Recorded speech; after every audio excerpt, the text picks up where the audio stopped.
Hello food lovers, welcome back to our channel. నేను మీ రాణి Eramsetti. Friends, ఈరోజు recipe గారెలండి. మినపప్పుతో అస్సలు పని లేదు, గ్రైండర్ క్లీన్ చేయాల్సిన అవసరం అస్సలు లేదు.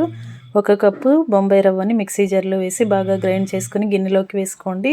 అదే కప్పుతో 1/2 కప్పు వరకు అటుకుల్ని కూడా గ్రైండ్ చేసుకుని గిన్నెలోకి వేసుకోండి. దానిలోకి ఏ కప్పుతో రవ్వ తీసుకుంటే అదే కప్పుతో కప్పు పెరుగుని తీసుకుని వేసుకోండి.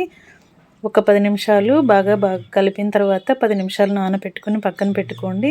నానిన తర్వాత దానిలోకి సన్నగా తరిగిన ఉల్లిపాయ, పచ్చిమిర్చి, అల్లం ముక్కలు, కరివేపాకు, కొత్తిమీర, జీలకర్ర, టేస్ట్కి సరిపడా సాల్ట్ వేసుకుని కొంచెంగా వంట సోడా కూడా వేసుకుని ఉడికించి పై పీలంతా ఓపెన్ చేసిన బంగాళదుంపని 2-3 ముక్కల్ని తురుముకుని వేసుకొని పిండిని బాగా కలుపుకుని గారెల్లాగా చేసుకుని డీప్ ఫ్రై చేసుకోండి. పూర్తి వీడియోని ఛానల్కి వెళ్ళి చూడండి, క్లియర్గా ఉంటుంది.